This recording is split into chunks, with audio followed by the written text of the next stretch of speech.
Sweet Talk is a weekly 20-minute podcast brought to you by the Continuing Education Workforce Training Division of Idaho State University's College of Technology. This podcast is part of our continuing outreach efforts, and the format is conversation. We're having conversations with businesses, professionals, entrepreneurs, community agencies, and in all cases, difference makers. You can find us on Apple Podcasts, Spotify, and SoundCloud. So subscribe today. Take 20 minutes and hear from people living in your community who are making a difference in your community. It's time to get started with Sweet Talk. Hello, everyone. This is Jason Batalden. I'm the Assistant Director here at Continuing Education Workforce Training at the College of Technology at Idaho State University. And I would like to just welcome the beardless wonder. Paul, there's something missing from there is something missing, man. I felt that cool breeze on my face when I was walking over for lunch today. Now, those of you that watch the video, you're going to see Paul clean shaven and looking sharp. But that's, I don't know about looking sharp, but well, come on now. We're going to be we got to be positive. Positive. I'm positive I do not look sharp. Both Paul and I. Paul. Yeah, there Thank you go. you, Chris. Yes. We have Chris Chatwin on the show with us today. We'll get to the official introduction here. But I do want to say, Paul, that you and I definitely have a face for radio. So definitely.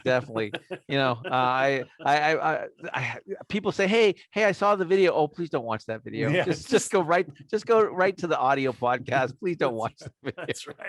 That's right. Hey, let's throw a little plug in. We've been doing this on all our shows lately, and I'm doing it again. When this podcast airs, we will have 4 episodes, Paul, of our special series. Podcast about podcasting by podcasters. That's right. And so if you have ever thought about wanting to do a podcast and you would like to avoid making many mistakes, we strongly encourage you to listen to our special series. Because we made them all. We've done it. We've done it all. In fact, I made a new one a couple of weeks ago, didn't I, Paul? Oh yeah. Well, we won't mention that. We'll just move on. All right. We'll just know that if you make it mistake once, you work really hard never to do it again. Hey, we've got a great show today. We've got Chris Chatwin. He is the Clinical Assistant Professor of Finance at the College of Business here at Idaho State University. And we are partnering, when I say we, I mean our workforce training here is partnering with Chris and his program to offer a pretty neat little program. So Chris, welcome to the show. And we all know that when I say welcome, that's the magic timer. Now, thank you for having me. I appreciate the opportunity to be here with you. Yeah. Excellent. Introduce yourself a little bit. Tell us a little about yourself and about the program you've got that we're working together on. Yeah, so Jason, as you mentioned, a clinical assistant professor of finance here in the College of Business. I'm actually also a graduate of Idaho State University. Woohoo! Did my bachelor's, a couple of bachelor's degrees here actually, and a master's, and didn't just love my time here, loved it so much that when the opportunity came to teach a course here, I jumped at it and never imagined in my wildest dreams that would turn into an opportunity to be here full time, teaching a subject I love, predominantly personal finance, but really all things finance. I try to dip my toes in a little bit. So yeah, great to be a part of the show, and great to be working together with you folks in what I think is a very, very important topic, which is financial literacy. So there's a couple of things we want to talk about this program, but you said a phrase earlier that I just want to appreciate. You said you love finance. Yes. So from my perspective, that seems a bit odd.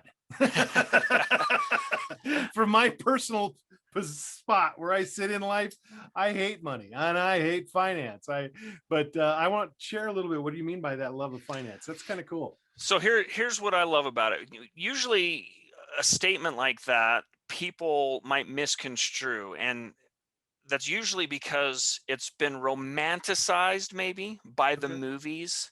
We think the stock markets, we think movies like Wall Street, and other movies that get made that show either the highs of making lots of money, or maybe the lows or the outrage from financial crises Sure. like 2008 to Mhm. 2009. Um, but really, what I love about finance is I love the ability to have an understanding of money, not a hate for money, but an understanding of, hey, what does money mean to me? Hey, Mm. what's my money personality? How do I value it? And what are then my personal values?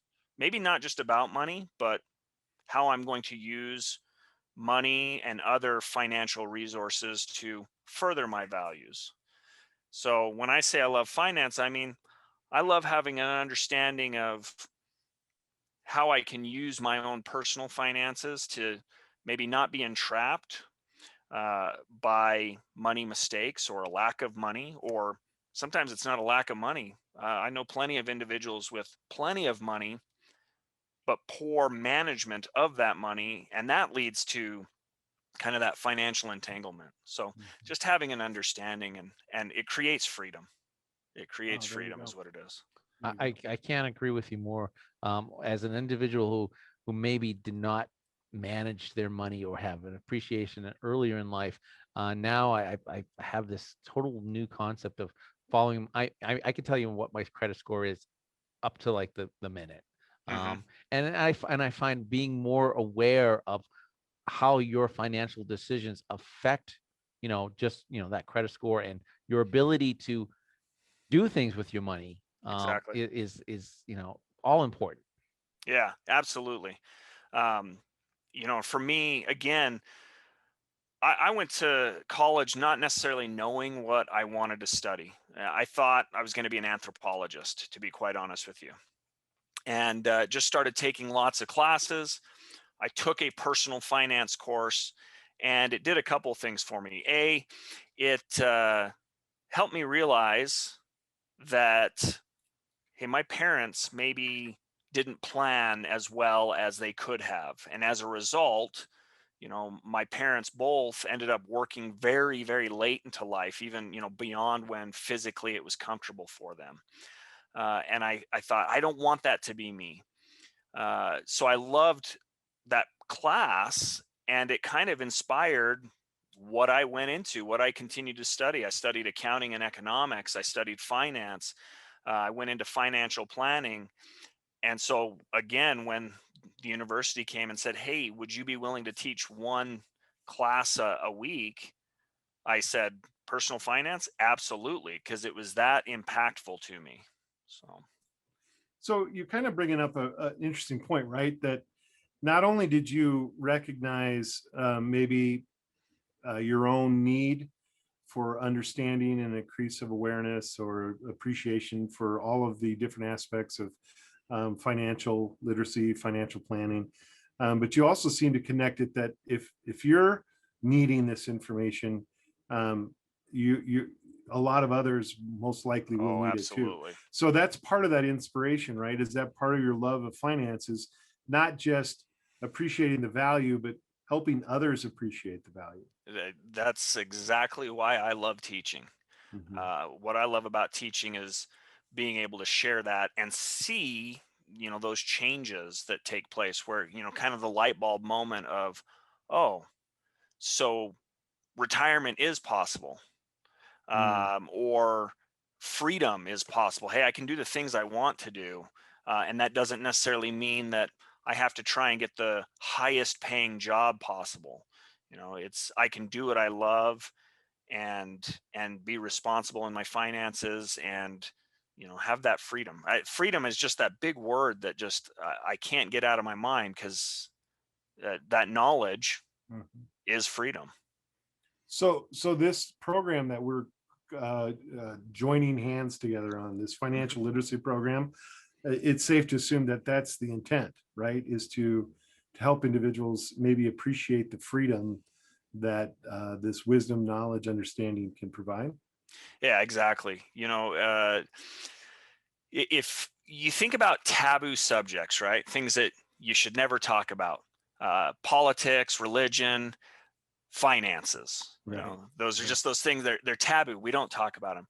Uh, if we, I think we're more open to talk about finances in a way that's not, hey, guess how much money I just made on this hot item, this hot stock, but instead it's things like credit score. Like, most people don't even understand how a credit score is determined and what kind of things I can do to create a good credit score. Because the reality of it is, that's your character. Okay, that's what creditors, people willing to lend money, are looking at as your character. Are you a responsible person or not? Um, Hmm. so most people, A, don't talk about the subject, and B, then don't have an understanding because we don't talk about it. We're not open. We're not willing to learn. And instead, it comes down to the movies. I Right. think that romanticize it, and not just the movies, but the media. I mean, you think about this past spring, all the talk about GameStop and Sure. everything happening with this, and most people are like, what is this? Oh, people are making lots of money. We're taking it to Wall Street. When the reality of it is, that's that's not the way to get rich. Okay? Right. Getting rich is typically a slow, steady, methodic process. You can get poor really fast, though. I Yes, mean, you can. you, Amen to you can that, you can brother. get poor overnight just with a poor financial decision. But typically, you're not going to get rich overnight. Right. So, Very so cool. we want to talk about this. We want to talk about it. We want to spread that education. I mean, I have some stats in here, some things that I've been looking at. So from American Psychological Association, okay, 64% of adults assert that money is a significant stressor. So we're stressed out about money. We're worried about money. How do I make more? And sometimes it's not just about basic needs, although lots of times it is, because 73% with a household income under 50,000 are stressed, because at that point it's about meeting basic needs. But a lot of times too, it's how do I keep up with my neighbor? Yeah. Right. Also, Chris, doesn't that a lot of that financial stress also leads to stress if someone's in a relationship? Oh yeah. That actually stresses on their relationship that they have. Yeah, one of the things I talk about quite a bit in class when we talk about budgeting, which for most people, budget is a dirty word. If Yes. we don't want to Yes. talk about finances, we definitely don't want to talk budget. That's Get right. that out of here. So we're gonna have to bleep that word out of this Yeah, wait. conversation, When by the I way. say budget, there's going to be the beep in the podcast. Um, but again, freedom. I'm going to come back to freedom. Mhm. A budget is actually freedom. It's not, hey, you can't do this or you're restricted to this. It's not, it's here's things I want to do and here's how I do it.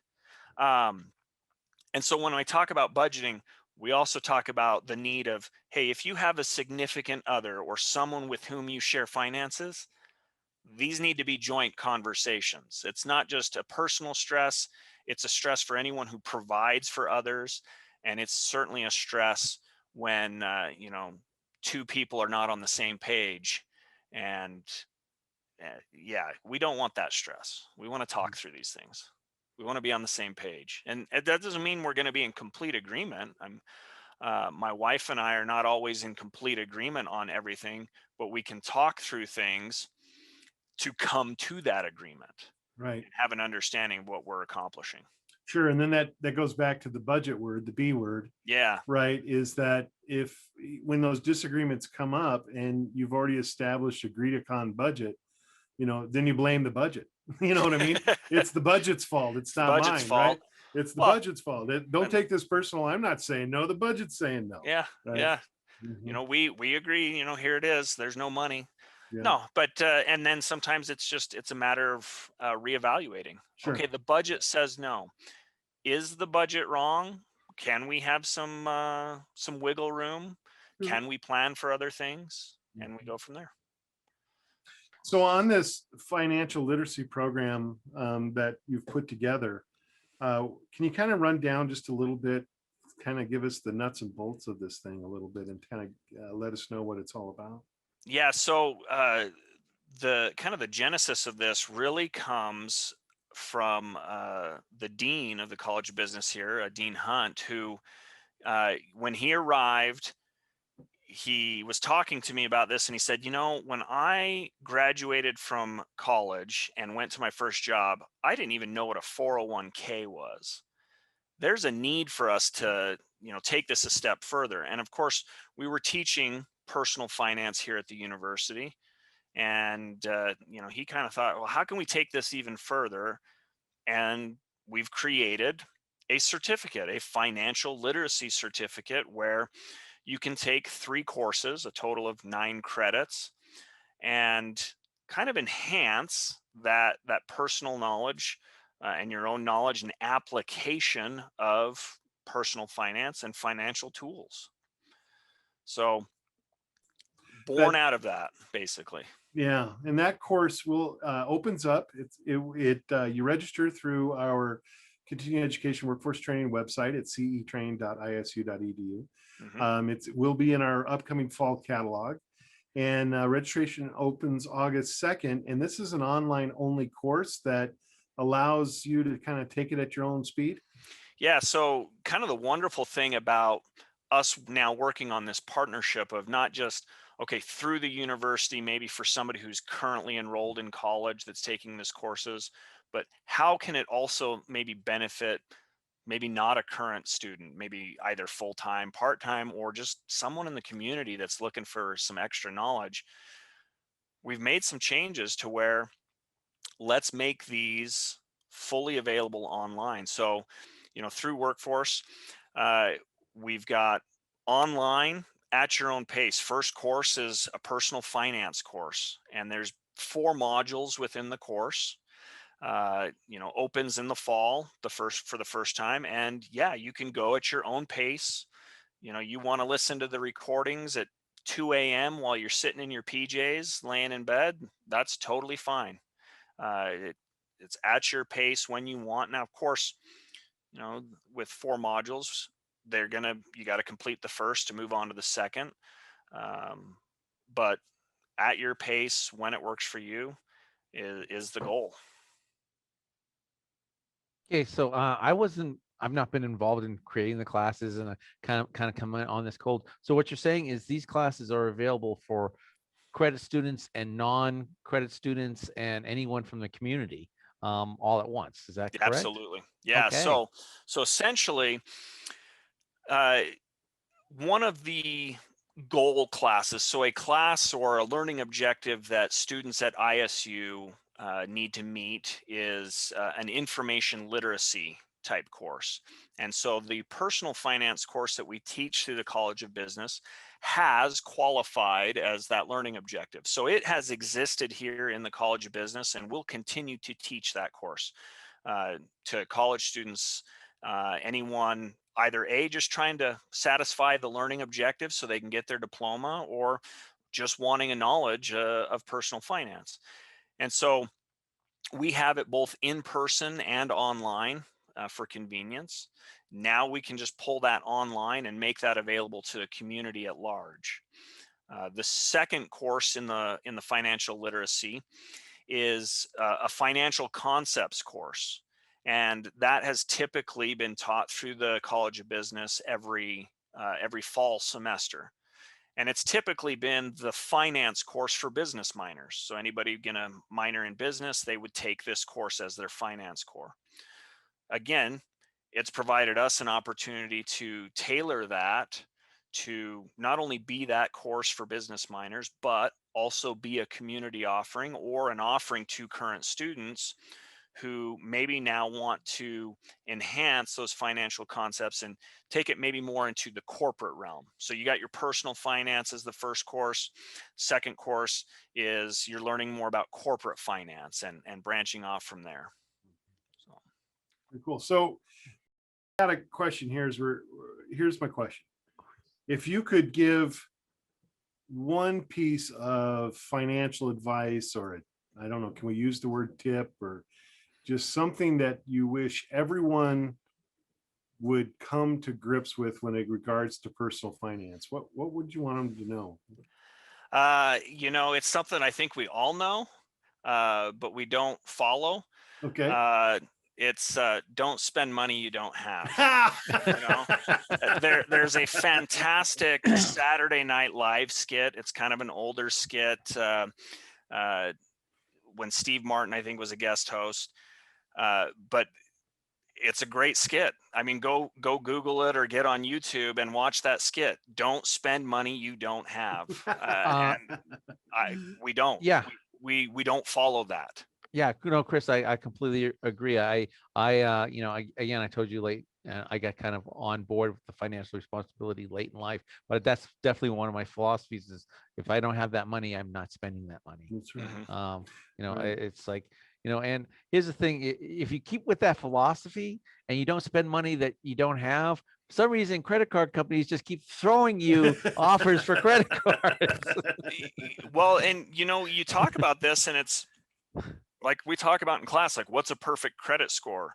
Well, sometimes having good credit is also a bad thing because credit card companies are throwing, hey, borrow from us. You're responsible. Yeah. And your eyes get bigger than your mouth, so to speak, like the whole food concept. No, you're completely right. And we overconsume. So it's just amazing because you're right. The better your credit gets, the more opportunities company gives you to ruin your credit. Yeah, we often think of like financial trouble as only affecting lower income individuals. Okay. And again, it kind of goes back to lower income individuals are probably struggling to meet their basic needs. But that doesn't mean that a higher income individual is not creating massive problems for themselves. That's true. Again, fantastic commercial. I constantly have these things that I think of, but there's an old commercial I remember from growing up where it's this guy, Stanley Ipkiss, and he's showing off his house. And, I'm a member of the local country club and here's my car. It's brand new. And how do I afford it? I'm in debt up to my eyes. Yeah, right. And we live beyond our means.